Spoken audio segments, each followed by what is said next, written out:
Understahl hailing frequencies are open.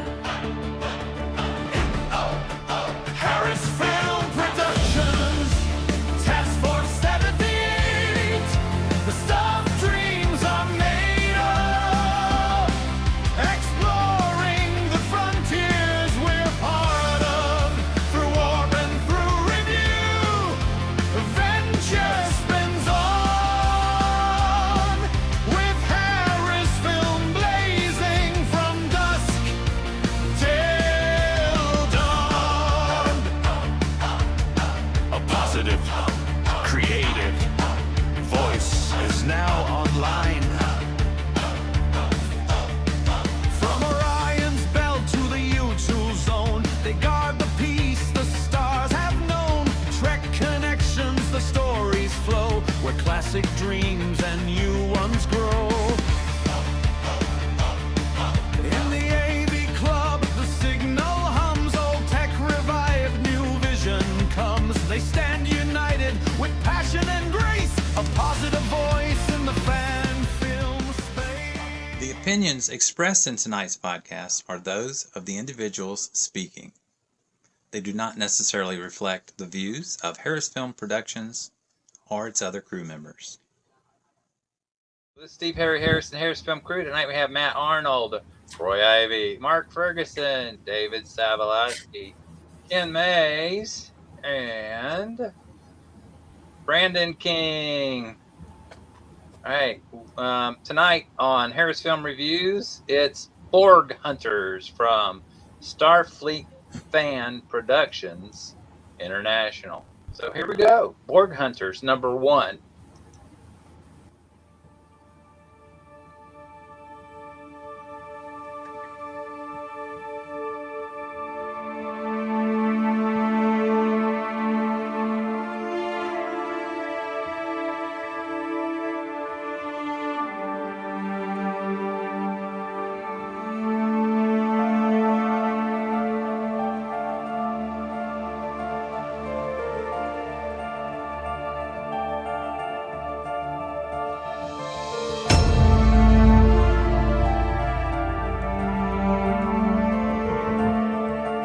Backgrounds here.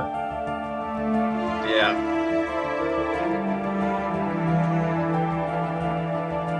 Good choice on the font, too.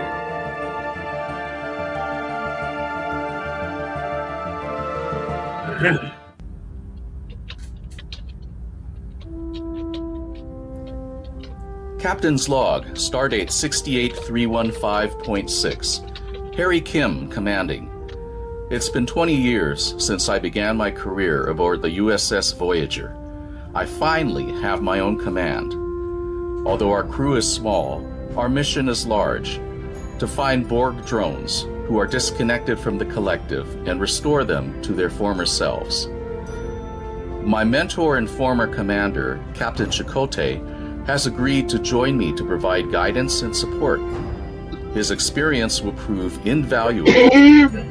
Dr. Leland Tam, an expert in Borg physiology, is also on board to help locate Borg drones and deal with the initial de-assimilation procedures. There is one more person who I wish was on board, whose intimate familiarity with the Borg would have been indispensable. Annika, I'm sorry you aren't able to join us on this mission. Are you sure you won't reconsider? We could sure use your knowledge and personal experience. While I support the goals of your mission, I can't stomach the thought of coming back to Starfleet. We understand. I know your time at Starfleet could have been better. You two were always good to me. I wish you all the best. If you need to talk, you know where I am. Thank you, Annika. Take care.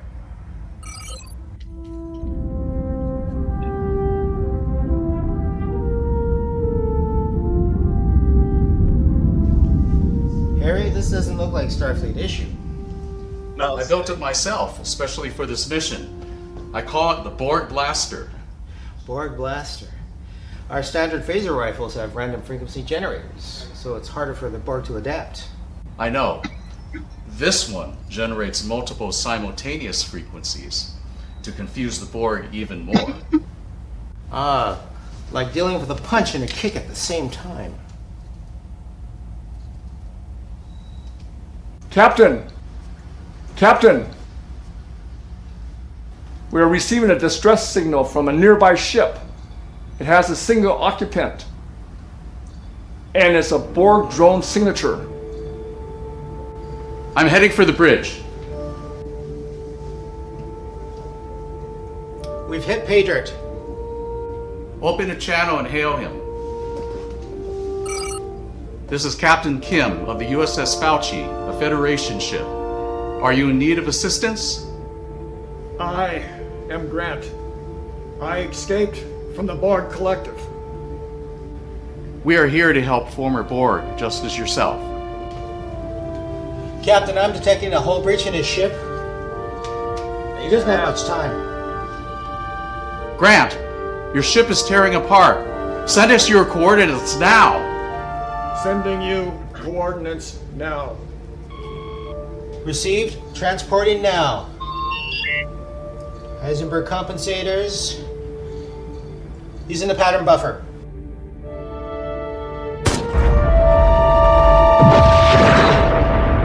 Shields up.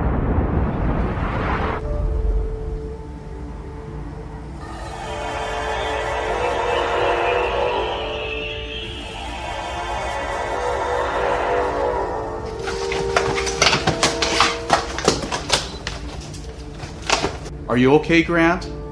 Captain Chakotay and Dr. Tam will assist you. We can help you return to who you were before the Borg assimilated you. I would be most grateful. Let's get in the sickbay stat. Captain's log, supplemental. Dr. Tam is conducting a thorough examination of Grant to determine the best way to treat him. Admittedly, it's still a guessing game. The emotional and spiritual damage has taken its toll. What do you remember of your life before you were assimilated? Not much. Images of living on Earth, being on a ship. Chakotay. I just ran a DNA search. He was Lieutenant Commander Grant Simmons of the USS Kumar. The Borg attacked and invaded the USS Kumar several years ago. Do you remember anything about serving on the Kumar? Vaguely. It's going to take time before his memory returns. He needs rest and regeneration. His physiology is still largely Borg. Time for the regeneration chamber? Yes. Lieutenant Commander Simmons, time to rest. How long will we need to stay in the chamber? Until we reach Starbase 47. How can we be sure that he's truly disconnected from the Borg Collective? I disabled his receptor, which is what he uses to receive communication from the collective. So he can't hear them anymore. That's correct.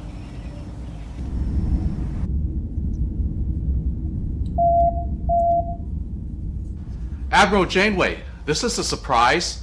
You'll never believe what we found. Harry, I'm afraid I have bad news. Oops. The mission is canceled. What? What do you mean? Starfleet reversed its decision. It's halting the mission, effective immediately. May I ask why? The new administration has a different view. They view all Borg, even disconnected ones, as enemy combatants. So by helping them, we'd be aiding our enemies? That's right, Chakotay. That ain't right. Admiral, we just rescued a Borg. He was a former lieutenant commander in Starfleet. He was on the Kumar. We have to bring him in. I'm afraid you will have to return him to where you found him. We have our orders. Nope. Catherine, his ship was destroyed. Then you will have to find a safe place to drop him off. You cannot bring him anywhere near Starfleet.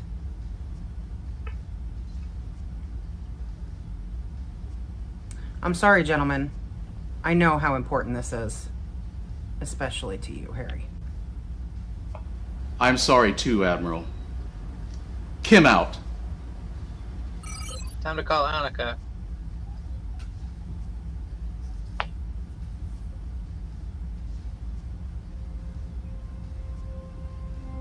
Are you alright? Harry? I can't believe we've come this far. Chakotay, what would you do? This is your ship. Your command. My entire career, I followed orders. Not made waves. Played by the book. Not all the time. And it's worked out for you. But how can we just abandon Grant? He was one of us, Chakotay. He just wants to be one of us again. I know. It's not right what Starfleet is doing. Is this what we stand for now? The only thing I can tell you is this. When you have the chance to do some real good, will you take it or will you let it go? Dr. Tam, you've been in Starfleet a long time. What are your thoughts? I'm just here to follow orders. I'll do whatever you ask. Okay, we're going to do right by Grant. We're going to go to Starbase 47. If you wish, state your objection now for the record. I'm with you, Captain. Count me in, Captain. Let's do this then. Set a course. Yes, sir. Course laid in. Okay. It's been a long day, gentlemen.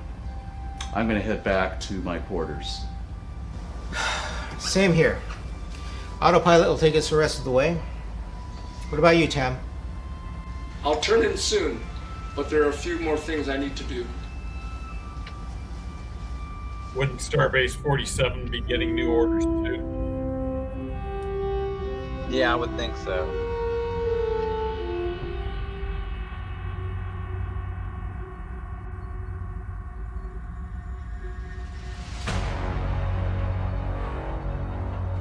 Of 13, secondary adjunct Unimatrix 2. We are the Borg. You will be returned to the Collective. The life forms aboard your ship will be assimilated. 4 of 13, you will comply. You will be returned to the Collective to service us. The life forms aboard your ship will be assimilated. Resistance. What are you doing? Get back! 4 of 13, you will comply. 4 of 13, you will comply. Resistance is too high. USS Falchion, lower your shields and surrender your ship. Grant! Let him go! Stop it, Grant! Activating the containment field. Cool. How long before you think he adapts? Let's hope he doesn't adapt to it and escape. What's happening? He's reconnected with the Collective.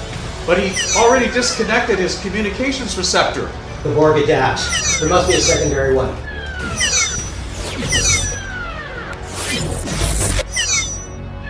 Get your blaster.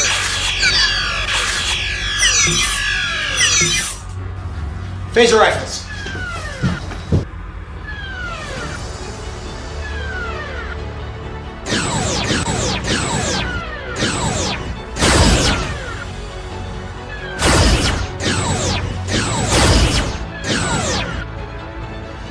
Not enough! Get the Borg blaster! Borg blaster.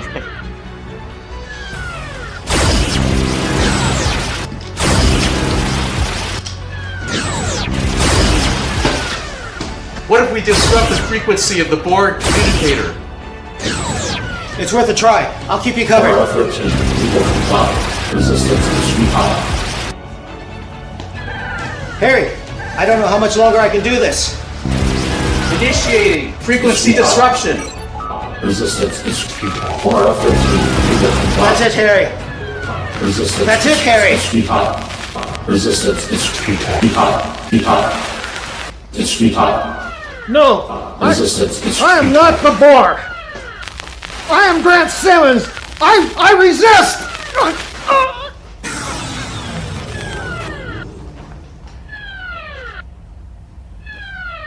He's dead, Jim. Now, Is he? I think so. He's barely alive. Let's get him to sickbay. We can rebuild him. We have the technology. Captain's log supplemental. While our mission ended prematurely, we are grateful that, for one fleeting moment, Grant was able to reclaim his humanity. Although we lost Grant, we still ended up having a candidate for Borg de-assimilation after all.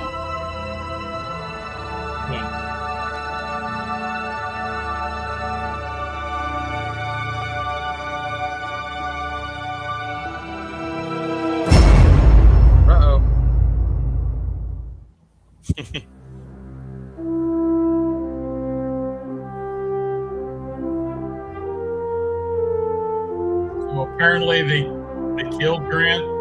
Yeah. He died resisting, it looks like.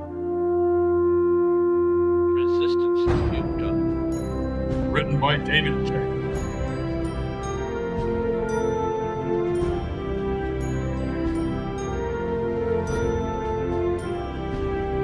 Mark is the doctor. Mark Lum.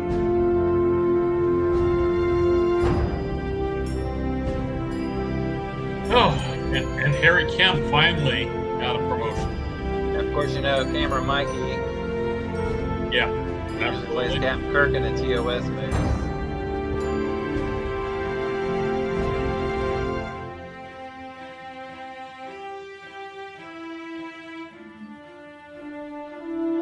Jerry Powell. Yeah, he's been in some of their films.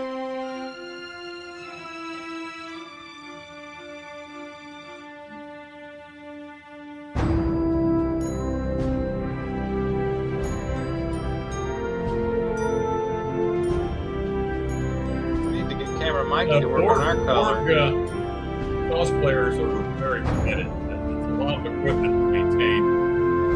Yeah, there you go. See? The Borg designed his Borg outfit. Yeah.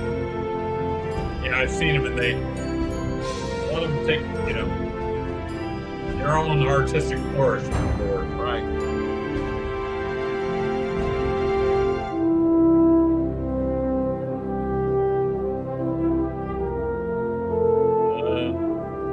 Good music through here. Yeah. It's appropriate. I certainly got the feel of it. It feels like Voyager music.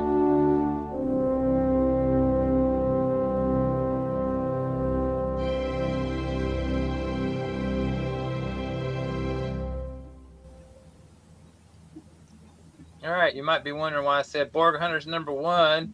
Borg Hunters 2 is out, and we're going to do a live review this week on Thursday, so be sure to tune in for that. Hey, Roy. Hey, yeah, I think it was very good. It's an interesting problem that they dealt with in this episode. It's an ongoing problem, sort of, with the Federation, especially with I don't know about exactly the timing of it, but like Frontier Day, they had the attack on Earth and had a lot of people that were engaged by the Borg in that. So you can't just write off all those people. If it's possible to de-assimilate them and to help those people get back to what they were originally, well, that's something that the Federation has to take responsibility for and try to make happen. Right. It's just. As I said, with Frontier Day, that's just way too many people to write off, And I wonder what Federation policy is. Is it to kill Borg when you find them? Apparently. If you find them and you have them under control, it doesn't seem very humane. I don't think it's a wise thing to keep them too long, and you might have to write off Borg or whatever else. But it would seem to me that either you'd be willing to confine them or deactivate them or return them to Borg space, whatever you could figure out was a safe disposition for them. I guess there is a point where Borg can't come back, but it seems like you really do have to explore that to find out what it is, as we saw with Locutus and Captain Picard, who did make it back to humanity.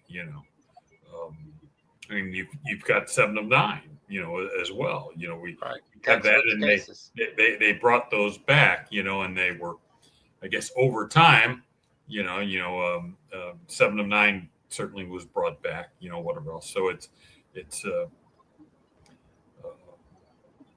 if you were in real military war, these are things that you'd have to consider, at some point, whether or not, how do you deal with these things, whatever else. Yeah, well, I mean, in real war, you'd have a prisoner of war camp kind of a situation going on. Yeah. And, interview people, and you get a defector, fine, okay, well, we'll grant you asylum and get you medical help, that kind of a thing. Right. So, yeah, I all valid points. So, what do you rate this particular film? 2 thumbs up? Yeah, it's absolutely 2 thumbs up. I'd rate it an 8 or a 9, whatever else. Okay. Maybe even a 10. I think it dealt with an actionable piece of intelligence and what the Federation would be concerned with, and it's an issue that they would deal with. I don't like the bureaucracy, but that's that happens too. People decide to do something, move forward on something, and then pull back right away. Oh, we can't have this. Right. Right. But new administration decided something different. So yeah. So it's it's something you have to look at and really establish policy. Yeah, that's very realistic. So I like the way they dealt with it and showed some of it, and then they increased the character of Harry Kim in a believable way. They did a lot of stuff right. They did an awful lot of stuff right, I think, in this episode and this film. So I rated absolutely 9 or 10, and I think it had good character development across the board. With the ones that they used. Yeah. Yes, absolutely. Now, like I've said before, it's always difficult for any actor, no matter how well suited they are, to actually fill the shoes of an established character like Harry Kim or Chakotay. I thought Chakotay was fantastic. Of course, Janeway made an appearance, and so did 7 of 9, Annika. I'm always impressed by Mike. He actually started off as a Chakotay improviser or whatever else, cosplayer or whatever else. When he was actually Chakotay, played the Chakotay character, before he played Kirk, which I think he does a very good Kirk as well. He does a good Kirk, yeah. Not a copycat Kirk, right. An emboldening choice as an actor playing the Kirk character. I think he does that very well. Right, I agree. One of the interesting things is that they film most of that on what we would call a set, but it's actually an optometrist office that's outfitted to look like Voyager. What'd you think of the set? That was amazing. I wouldn't have guessed that. Me neither. I have some comments like that right at the beginning. I think the average viewer that would view this, that may have seen some of the series, might be a little bit more judgmental than those of us that are kind of in the business of making and watching the films We watch it a Yeah. little bit more objectively and fairly because we know a lot about what's going on and how things are put together. Right. I mean, we may have questions, but still, Yeah, and we're I, not I gonna. think that's really good because then we can help answer questions. I really liked the music was very subtle. I really liked that. It was easygoing and very subtle. And like I said, that font reaches out and grabs you. The recommendation I would make about the font is in the end, it was huge, then small, then smaller, then huge. You'd rather it be a It consistent wasn't size. as consistent as I Yeah. thought it would be. So if I were to make a recommendation, I'd say that the font fill up the entire screen. If it could be just a little bit smaller, that would probably work nice. Like I said, I really like that. The what I thought was really interesting. There was the you have Harry Kim as an older person, then Chakotay almost is Chakotay supposed to be older than Kim? Yeah, yeah, he is. But we're in the 24th century there, I think, and aging is different. So it's the uniforms and the way they portrayed the characters, I thought was very well. And what I really liked is the interaction between the actors and as characters was smooth. It was like, hey, we all know each other, and they probably do, but it made it a lot more believable that way. I also like the different screens that they use. They almost look like they're computer monitors. Yeah, they are. They made it, and the stuff that was on that, it was very eye catchy. It was good eye candy. I really liked that. But it wasn't distracting. That's the best. It was not. Really fit in with what was going on. I like the ending, especially. It kind of makes me think, "Ooh, what's next?" So they kind of gotcha at the end there, and the exit music was good too. And the sound quality was really good. It wasn't choppy. The only thing that looked a bit choppy, and it could be because of a software issue, was like the ship blowing up or turning. It was a little bit choppy, but well, that might be our connection. That was a much smaller issue. That their set was really well, and I just really enjoyed watching the actors. They were a crew. They functioned as a crew. So they were believable. Yeah. Oh yeah, I liked it. I would give it. Enjoyed the film. I would give it 2.5 thumbs. 2.5 thumbs up. Thumbs. Yeah. You only got 2 thumbs. So 10 out of 10.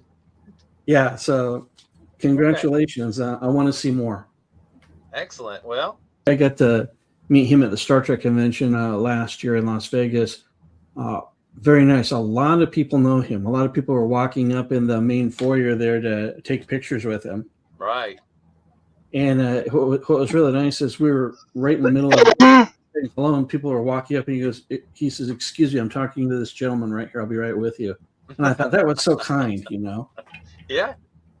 He's amazing. And I appreciate he opened his house, he opened his home for us with our story, and he had no objection to anything that we asked to film.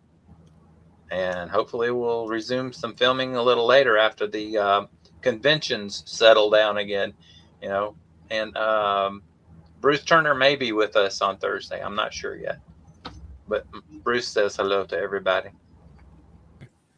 Well, guys, I really enjoyed that. I thought it was very well done. I can't think of anything to, improve it. Maybe that's a superficial comment, but just that's how it struck me. It kept me captivated the whole time, and I got sort of hooked into the story. And then, of course, I didn't think that he was going to be able to, Grant was going to be able to get contacted by the Borg. So that was a surprise. That was a nice plot twist. And, I thought it was excellent. Okay. So using our 2 thumbs up system, you give it 2 thumbs up, 9 out of 10, or what? Yeah. 2 thumbs up. 9.5. Okay. That's cool. Yeah. All right. Thank you. You're welcome. Hope Thank to see you. On Thursday. And have a great week. You too, buddy. Thank you. Bye-bye. Good now. night. Brandon, where are you? Congratulations on the great effort y'all put in. From Chakotay to Haley Kim to the other commanders. Tops to the Borg, who came with his own outfit. I mean, he must have spent like what, months on it. Phenomenal. I cannot get over that. The Borg Blaster. Come on, we could have came with a better name, but I mean, hey, you come up with it, you come up with it. Fantastic, guys. Fantastic. I love it. The effects, y'all took y'all's time. The way you came up with y'all script, it shows y'all put 110% into that. I, for one, am a Trekkie. I love all of it. All of it. Even to that admiral who had that stern look, like no movements, speaking this. I was just like, what? What?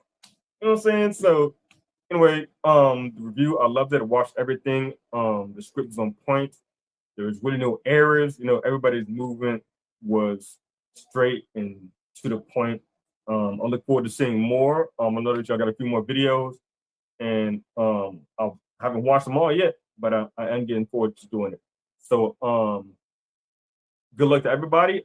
Keep doing what you're doing, you know, and hey, thanks for having me. Enjoy. All right, Ken, what do you say? Overall, I'd give it a 9 out of 10. Okay. It's very, very well done. The actor that played Harry Kim, I know I've seen him play Harry Kim in some other things. Yeah, he's our co-director, co-producer over in Hollywood on Indie Mud. Yeah, but he's played that part before. Yes. The actor playing Chakotay was very good. You could he seemed a little on the short side for Chakotay, but he had the mannerisms down pat. I agree. It was perfect. So you give Mike Longo a 10 out of 10. Janeway was a little weaker, but she did. It was difficult. She did a very good job on the subtlety. Mm-hmm. When they were telling her that we have a Borg on board, and that hesitation that she had. That good reaction too. Yeah. Yeah, that made me think that she's thinking, "Oh crap." One drawback for me was they said, "Well, policy change. We have a new administration," and I kept thinking to myself, they need to explore that more, because it has to be more than just simply a new administration came in and they changed their mind and weren't doing it anymore. There has to be a reason, because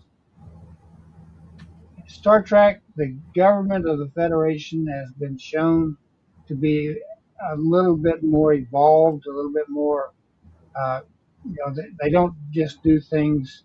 Not knee-jerk reactions. Yeah, knee-jerk reactions and all that and everything. There's going to be a reason, and maybe it has to do with the fact that they have just maybe they discovered that the Borg have this ability to reach out and reclaim a lost drone. Right, and they're not sharing that information. They're holding it in intelligence instead of doing the right thing. Yeah. Yeah, but and that would need to be addressed in a future episode. Otherwise, it just seems like, oh, the Federation just turned cold-hearted all of a sudden. Well, they did that with the androids though in Picard season 3. Remember? That makes it more JJ-esque to me, more Kurtzman-esque. It's like, oh, we got evil Federation officials and all that and everything. It's like, if the Federation was really that bankrupt, morally speaking, then how would they get these Starfleet officers of these high morals to do anything? Okay, but also you got to consider this is also based on Voyager, and remember how Voyager started? Fighting the Maquis. Why are the Maquis a thing? Because they didn't agree with what the Federation was doing. And the Maquis were not Federation officials, though. No, they were fighting Federation. Federation. They were not representing the government. They were locals, They were basically. a lot of them were colonists, Yeah. and then a lot of them were Starfleet officers who began to sympathize with them. Right. And they weren't the only one that basically betrayed was Eddington on Deep Space Nine, because he was playing both sides up until the moment he revealed himself. The rest Thomas of Riker them, too, though. the rest of them, Chakotay, all of them, they resigned their commissions before they went and joined the Maquis. Yeah. So you couldn't accuse them of violating their oaths. That's a valid point. Yeah. But I was saying about the political unrest and that type of a thing influencing what's going on in the story. So, I mean, it's basically that idea bleeding over from the old shows. I think. It's a subtlety, but it's one that, modern iterations of Star Trek just brush right past it and just go, oh, well, the original Star Trek had, ambassadors and such that, even they were always doing things for what they thought was a good reason. I mean, you look at Galileo 7, Commissioner Ferris. He had medicines to deliver. Right. Because they had a plague going on. Right. So in his mind, these 7 people could be sacrificed to save millions. Right. So in his mind, he was doing the right thing. Okay. And it could even be argued that he was. Right. They were both doing the right thing. It's just you've got to, there's only one captain of a ship, though. Okay. It's just like when Janeway said, nope, don't do it. Hello, you're not here. I'm the captain of the ship. You can discipline me later. You know what I mean? Yes, sir. Sign off and then go do what you got to do to be the moral person. But, so is that your point? Yeah. And you look at even Kirk in Star Trek 3. Once they got to a certain point, he told his officers, y'all don't have to do this. Y'all need to get off the ship. Dr. McCoy and I are the only ones that have to do it. And they then chose to stay with him out of loyalty. Right. But he was willing to, put them off the ship so they could stay in the clear and not get in any trouble. And he would have cast no judgment on them for doing that. Right. So what I'm actually hearing, though, is 9 out of 10, 2 thumbs up. Yeah. Oh, I guess well, there was one weak special effect, and that was the explosion of the Borg ship. Right. But hey, that was not very. That was not very convincing. But I've never been able to figure out how to do an explosion in Blender.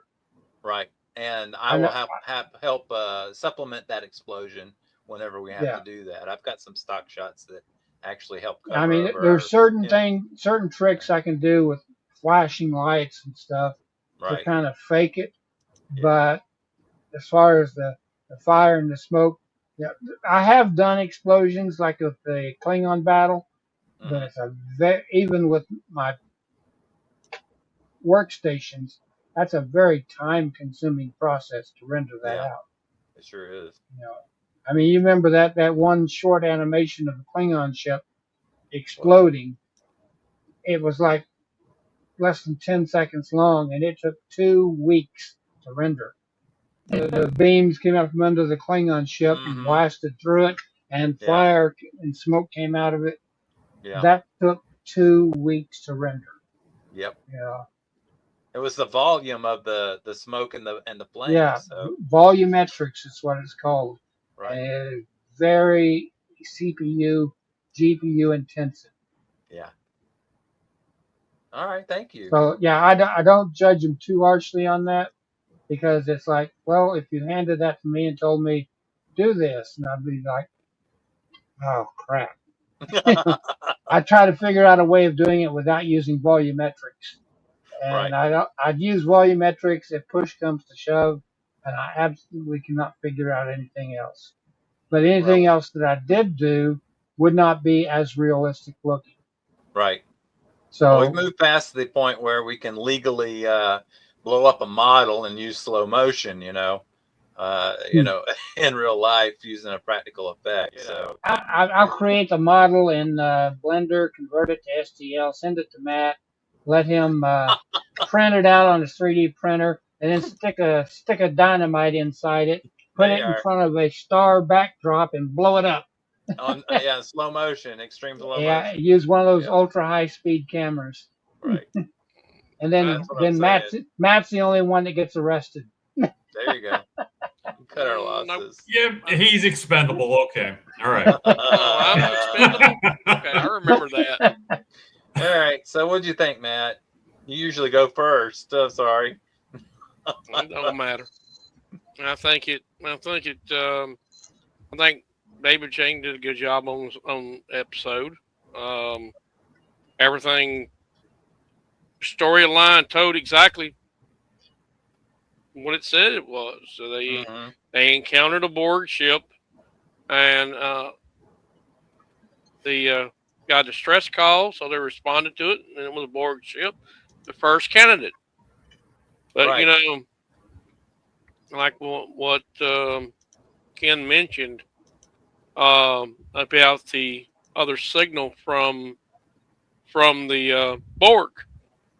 That Borg was reactivated during that time, even in Voyager, and one of the episodes in that, there's a couple of them was reactivated.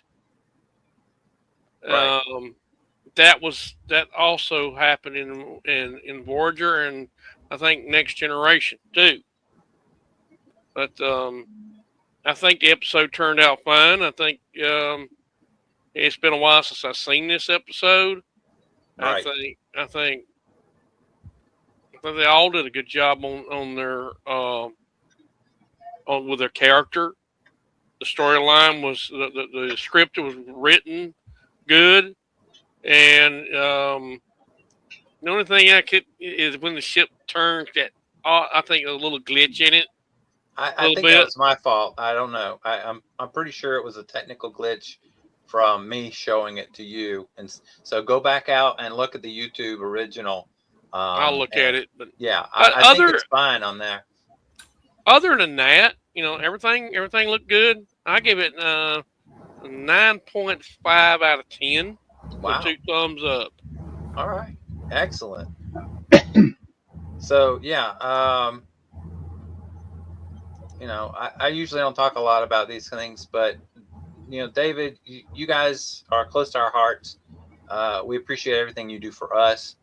And that aside, though, what you've done is amazing. You've got some great people working with you. The sets are fantastic. Costumes are spot on.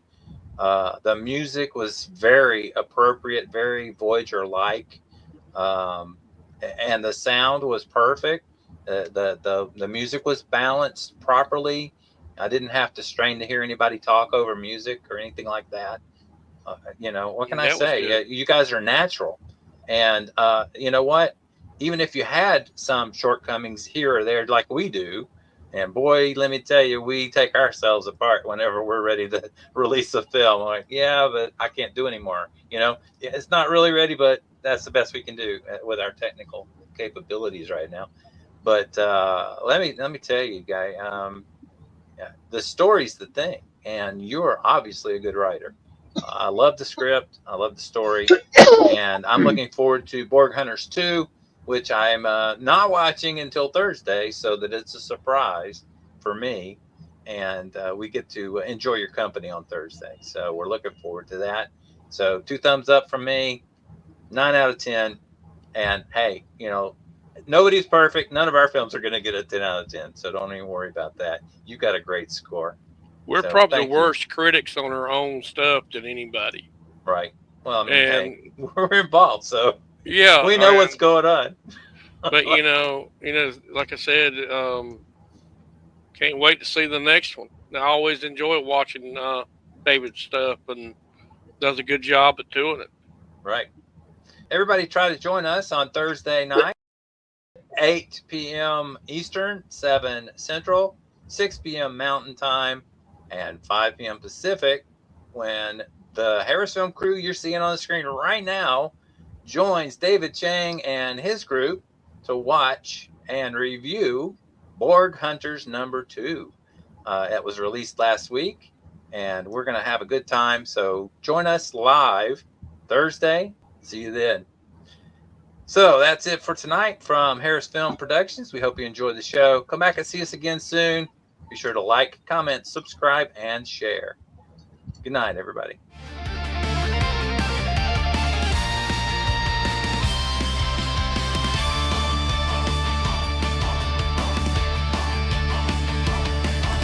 Transporter hum, a phaser's glow. Our fan film fleet is ready to go. With courage bright and cameras true, they share the stars from a fan's point of view.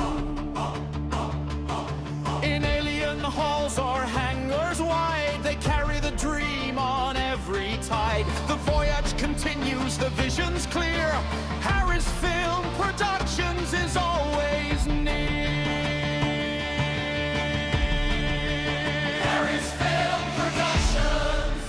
Task Force 78. The stuff dreams are made of, from Salisbury's rings to the stars above. Through fan film frontiers and review beams bright, we ride with HarrisFilm into the light. Together, beyond the stars.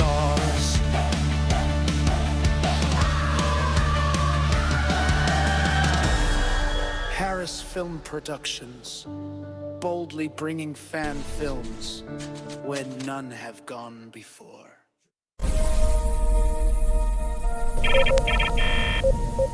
Transmission complete. Well, stick around for Thursday. We're having a live show. And we'll interview the guys, some of the guys that are associated with the Borg Hunters and Borg Hunters 2. And that includes David Cheng, probably Mikey, Cameron Mikey, Mike Longo, and David Lum, probably. I don't know. I haven't received the official list yet, so just stay tuned.